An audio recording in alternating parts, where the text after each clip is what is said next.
Okay, so let's get right into it. Your teacher just hit you with an open letter assignment, and you're kind of just staring at a blank page, right? Like, what even is this thing? How do you write it? And, how do you get a good grade on it? Well, stick with me because we are going to break this whole thing down, step by step. Yeah, if you're feeling a little bit lost, trust me, you are not alone. An open letter. It's not really an essay, but it's not a private letter either. It's this kind of weird, unique assignment.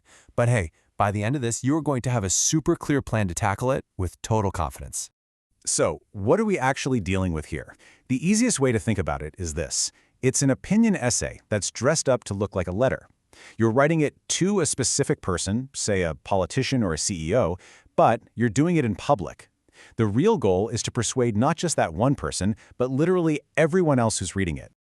All right, here's our game plan. First, we'll talk about the real goal of this assignment. Then, we'll break down the specific rules you need to follow. After that, it's all about the writing process. We'll find your cause, build the structure, and finally, absolutely nail that call to action. First things first, let's talk about the big picture here. This assignment isn't just about checking off a box. An open letter is a tool. It's a really powerful way to use your voice and maybe even make a real difference. So, what's the point of it all? Well, it's about sparking change. Maybe you want to raise awareness for an issue nobody's talking about, or you want to call for specific action on something important. You could be holding someone in power accountable, or you could be trying to inspire other people to get involved, to vote, to donate. At its heart, you're making a public statement that's meant to be heard. Okay, so making a difference is awesome. But let's be real, you also want to pass the class, right? So before you write a single word, you got to know the rules of the game. These are the things your teacher is definitely going to be looking for. Think of this as your cheat sheet for a good grade. First up, length. It's got to be at least one full page. It needs to look like a real letter, and you have to address someone directly using you and your. You've got to pick a big issue you actually care about, give a bunch of reasons why it's a big deal, and this part is so important, offer at least 2 solid solutions. So make sure you hit every single one of these points. And it's good to remember why you'd even write an open letter in the first place. I mean, the pros are huge. You can reach so many people and create a public record of your opinion. But there's a flip side, right? Your words can get twisted, and sometimes people might think you're just doing it for show, that it's just performative. It's a real balancing act between that public stage and a message that feels genuine.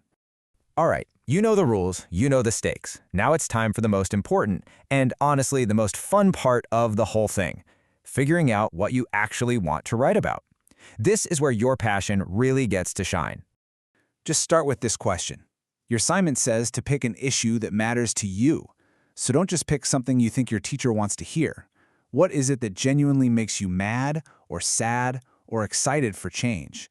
What problem do you wish more people were talking about? That's it. That's your topic. Next, you need to put a human face on it. Who does this problem actually impact? Who gets hurt? When you can talk about real people and real stories, your letter goes from being some abstract argument to a powerful human story, and that is what really connects with people and persuades them. And this question, this is the one that tells you who to write to. Who actually has the power to fix this? Is it your mayor, the school board, maybe the head of a big corporation? The answer to that question, well, that's the person your letter's for. Okay, you've got your cause, you've got your recipient. Now it's time to actually build this thing. And having a solid structure isn't just about making your teacher happy, it's what makes your argument strong and easy for anyone to understand. It's actually super simple. Just follow these 4 parts. Start with a headline that's straight to the point, and open letter 2. Easy. Then the opening. Get right to it in 1 or 2 sentences. The body is where you make your case. This is where you lay out all those reasons from the assignment, using facts or even your own experiences. And then finally, you just close it out with a final thought and sign your name. That's it.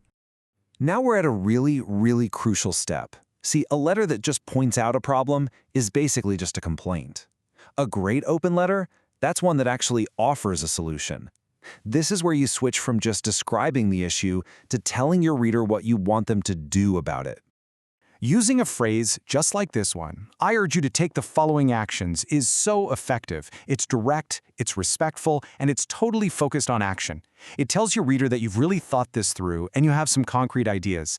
And remember, the assignment asks for at least 2 solutions, so this is the perfect way to present them. And you don't always have to sound so demanding. Your tone can be more encouraging, more collaborative. Using phrases like, I encourage you to, or "Together we can" makes the reader feel like a partner in finding the solution. It's all about building a bridge, not just pointing a finger. So before you hand this in, just do one last quick check. Ask yourself these 3 things. Is it persuasive? Did I make a strong case? Is it respectful? Even if I'm being critical, did I avoid getting personal? And finally, is it clear? Is my message super easy to understand? If you can say yes to all 3, then you've got a fantastic open letter. So there you have it. We've gone over the rules, the structure, the whole strategy. You have all the tools you need. And the only thing left to do is to pick your cause and use your voice. So the real question is, what change do you want to start? What issue matters enough to you to bring it to the world's attention?